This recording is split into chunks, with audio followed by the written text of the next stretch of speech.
നമസ്കാരം. സ്മൃതി മുദ്രകളിലേക്ക് ഏവർക്കും സ്വാഗതം. 1948 നമ്മുടെ അഭിവന്ദ്യ രാഷ്ട്രപിതാവ് മഹാത്മജി നമ്മളെ വിട്ടുപിരിഞ്ഞു പോയ വർഷം. അതേ വർഷം തന്നെ അന്തിക്കാട്ടുള്ള ഒരു കൊച്ചു ഗ്രാമത്തിൽ ഒരു പുതിയൊരു ഗാന്ധിയൻ ജന്മമെടുത്തു. കഴിഞ്ഞ 50 വർഷമായിട്ട് കേരള രാഷ്ട്രീയത്തിൻ്റെ സജീവ സാന്നിധ്യം ഇപ്പോഴത്തെ KPCC പ്രസിഡന്റ് ശ്രീ VM സുധീരനാണ് ഇന്നത്തെ അതിഥി. Sir, welcome to the show. Sir, അന്തിക്കാടാണ് ജനനം. അന്തിക്കാട് 2 കാകളിൽ ഫേമസ് ആണ് സർ. ഒന്ന് കള്ള് ചിത്തുകാരുടെ ഒരു സ്ഥലമാണ്, അതുപോലെ തന്നെ കമ്മ്യൂണിസ്റ്റുകാർ. അവിടെ തന്നെ പഞ്ചായത്ത് ഇലക്ഷനിൽ മത്സരിച്ചത് CPIയും CPMും ചേർന്നിട്ടാണെന്ന് കേട്ടിട്ടുണ്ട്. ഈ 2 കായും മാറ്റിപ്പിടിച്ചിട്ട് സാർ എങ്ങനെയാണ് ഒരു മൂന്നാമതൊരു കായ പിടിച്ചത് സർ, കോൺഗ്രസ്? അതിന് 2 കാരണം വേണമെങ്കിൽ പറയാം. ഒന്ന്, എൻ്റെ അമ്മ ഉറച്ച കോൺഗ്രസ്സുകാരിയാണ്. പിന്നെ വന്നിട്ടുള്ളത് അച്ഛൻ ഗാന്ധിജിയുടെ, ശ്രീനാരായണ ഗുരു സ്വാമികളുടെ ഒക്കെ അവരുമായി ബന്ധപ്പെട്ട നിരവധി പുസ്തകങ്ങൾ വായിക്കാൻ തന്നിട്ടുണ്ട്. അവരുമായി ബന്ധപ്പെട്ട പല കാര്യങ്ങളും പറഞ്ഞു തന്നിട്ടുണ്ട്. അങ്ങനെ ഒരു സ്വാധീനം ഒരു പക്ഷേ അതും ഒരു മനസ്സിൽ തട്ടി വരാനുള്ള സാധ്യതയുണ്ട്. എന്തോ എനിക്ക് കോൺഗ്രസ് ആവാനാണ്. എങ്ങനെയാണ് സാർ അന്തിക്കാട്ടിലെ ബാല്യം ഒന്ന് ഏവർക്കോ സാർ ഓർമ്മിക്കാം? അന്തിക്കാട് അവിടെ ഒന്നാമത് കനോലി കനാലിൻ്റെ തീരത്താണ്. തൊണ്ട് തെല്ലുന്ന ചകിരി തൊഴിലാളികൾ, തൊണ്ട് മൂടുന്ന തൊഴിലാളികൾ, അവരൊക്കെ ആയിട്ടുള്ള നല്ല അടുത്ത ബന്ധം ഒക്കെ ഉണ്ടായിരുന്നു. അതോടൊപ്പം തന്നെ പക്ഷേ ഞങ്ങൾ കുട്ടികൾ ഇതിലൊന്നും രാഷ്ട്രീയ കാര്യങ്ങളിലൊന്നും അന്ന് ഒരു താല്പര്യം അങ്ങനെ താല്പര്യപ്പെട്ടിട്ടില്ല, ബന്ധപ്പെട്ടിട്ടില്ല. അതേ സമയത്ത് പന്ത് കളിക്കാനും പിന്നെ അവിടെ ക്ലബ്ബുകൾ രൂപീകരിച്ച് നാടകങ്ങളിലൊക്കെ കൊച്ചു നാടകങ്ങളിലൊക്കെ അഭിനയിക്കുമായിരുന്നു. 1-2 തവണ തല കാണിച്ചിട്ടുണ്ട്. അങ്ങനെയൊക്കെ പോയിട്ടുണ്ട്. അങ്ങനെ ഒരു കൂട്ടായ്മ ഞങ്ങൾ കുട്ടികളുടെ ഇടയിലുണ്ടായിരുന്നു. സിനിമ അന്നേ ഒരു താല്പര്യം തോന്നിയിരുന്നു. അന്നാണ് ഞാൻ ആദ്യം കണ്ട സിനിമ. ഞാൻ ഇപ്പോഴും ഓർക്കുന്നത് നീലക്കുയിലാണ്. പക്ഷെ അന്നത്തെ ആ സിനിമയുടെ പ്രത്യേകത എന്ന് പറയുന്നത് ആ നാട്ടിലെല്ലാവരും നീലക്കുയിൽ കണ്ടിട്ടുണ്ട്. ആ സിനിമ ഞാനിപ്പോഴും ഓർക്കുന്നുണ്ട്. അതിലെ പാട്ടുകൾ, പ്രത്യേകിച്ചും കായലരികത്ത് വലയെറിഞ്ഞപ്പോൾ വളകിലുക്കിയ സുന്ദരി എന്നുള്ളതുണ്ടല്ലോ, അത് ആ പ്രദേശത്ത് പാടാത്ത ആരുമില്ല. പിന്നെ ഒരു പ്രത്യേകത എനിക്ക് തോന്നുന്നു, വേറൊരു പ്രത്യേകതകൾ ഉണ്ടായിരിക്കാം, പക്ഷെ അന്ന് എനിക്ക് അറിഞ്ഞുകൂടാ. രാമു കാര്യാട്ടും ഭാസ്കരൻ മാഷും കൂടിയിട്ട് സംവിധാനം ചെയ്തൊരു പടമാണല്ലോ. രാമു ചേട്ടൻ ചേറ്റുവാക്കാരനാണ്. അതിൻ്റെ ഒരു ഇൻഫ്ലുവൻസ് ചിലപ്പോൾ അത് വന്നേക്കാം. പക്ഷേ ഞങ്ങളെപ്പോലുള്ള കുട്ടികൾക്ക് അതൊന്നുമില്ല. ഞാനന്ന് എനിക്ക് തോന്നുന്നു പിന്നെ 2-ലോ അത്രയും ചെറിയൊരു പ്രായമാണ്. പക്ഷേ പിന്നീട് ആലോചിക്കുമ്പോൾ അദ്ദേഹവും ഭാസ്കരൻ മാഷും ചേർന്ന് സംവിധാനം ചെയ്ത പടമാണ്. അതിൻ്റെ രാമചേട്ടൻ അന്നും ആ പ്രദേശത്ത് അറിയപ്പെടുന്ന ആളാണ്, കലാകാരനായി അറിയപ്പെടുന്ന ആളാണ്. അതുകൊണ്ട് ഒരു സ്വാധീനം കൂടി ഉണ്ടായിരിക്കാം. പക്ഷേ സിനിമ ദേശം അംഗീകരിച്ചൊരു ഒരു സിനിമയായിരുന്നു. സാറിനെ ആ ഓർമ്മകളിലേക്ക് കൊണ്ടുപോകുമ്പോൾ അതേ പാട്ട് തന്നെ നമുക്ക് കായലരികത്ത്. അതെ, വളരെ സന്തോഷം. കാരണം ഇന്നും അതിൻ്റെ വരികൾ, ആദ്യ വരികൾ മുഴുവൻ ഓർക്കുന്നില്ല, പക്ഷേ ആദ്യത്തെ വരികളൊക്കെ മനസ്സിൽ നിറഞ്ഞു നിൽക്കുന്നുണ്ട്.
കുടവുമായി പുഴക്കടവിൽ വന്നെന്നെ തടവിൽ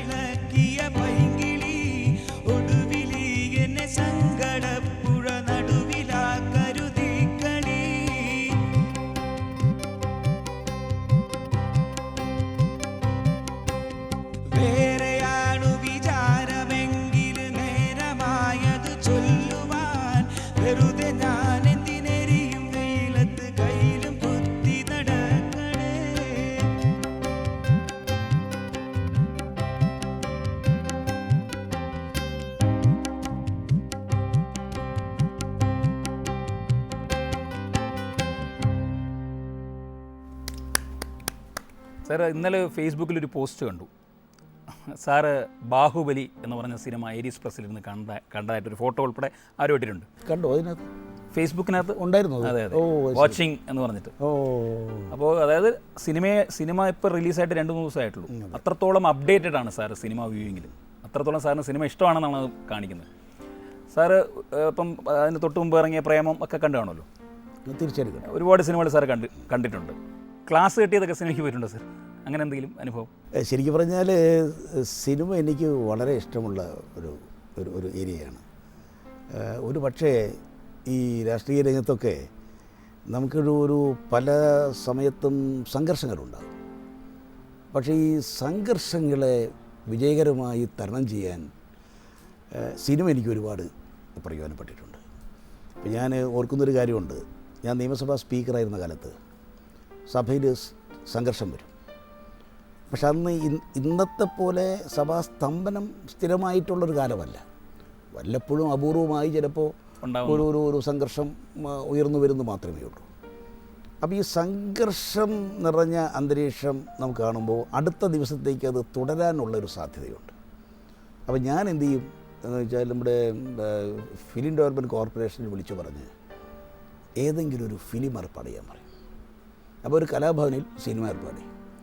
അപ്പോൾ MLA-മാർക്ക് സിനിമ കാണാൻ അവിടെ ക്ഷണിക്കും. സ്പീക്കറുടെ ഓഫീസിൽ നിന്ന് അറിയിപ്പ് കൊടുക്കും. KSRTC ബസ് MLA ഹോസ്റ്റലിൽ നിന്ന് അവരെ കൊണ്ടുപോകാൻ ഏർപ്പാട് ചെയ്യും. ഇൻ്റർവെൽ സമയമാകുമ്പോൾ ചെറിയൊരു സ്നാക്സും ഒരു ചായയൊക്കെ ഏർപ്പാട് ചെയ്യും. അപ്പോൾ അസംബ്ലിയിൽ പിരിമുറുക്കത്തോടുകൂടി പിരിഞ്ഞ നിയമസഭാ സാമാജികരായ സുഹൃത്തുക്കൾ ഇൻ്റർവെൽ സമയത്ത് ചായ കുടിക്കാൻ അവിടെ ആ സമയം ഞാൻ പ്രയോജനപ്പെടുത്തിയിട്ടുണ്ട്.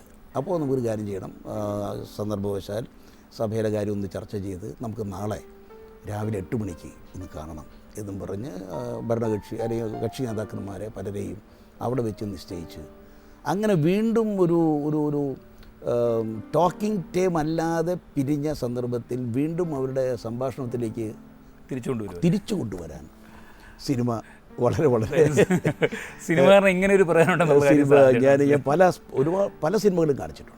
സാർ സിനിമയിലെ രാഷ്ട്രീയക്കാരെ സാറിനെ ചിത്രീകരിക്കുന്ന ഒരു രീതിയുണ്ട്. അതിനെ സാർ എങ്ങനെ കാണുന്നു സാർ? നോക്കി കാണുന്നു. അല്ലാതെ അതിലൊന്നും കുഴപ്പമില്ല. മറ്റുള്ളവർ എങ്ങനെ നമ്മൾ ഉൾപ്പെടുന്ന സമൂഹത്തെ, രാഷ്ട്രീയ സമൂഹത്തെ എങ്ങനെ കാണുന്നു, രാഷ്ട്രീയ പ്രവർത്തകരെ എങ്ങനെ മറ്റുള്ളവർ വിലയിരുത്തുന്നു, ആ ഒരു തിരിച്ചറിവിനുള്ള ഒരു നല്ല അവസരം നൽകുമെന്നാണ് എൻ്റെ വിശ്വാസം. ഞാനതിനെ വളരെ പോസിറ്റീവായിട്ട് കാണുന്ന ഒരാളാണ്.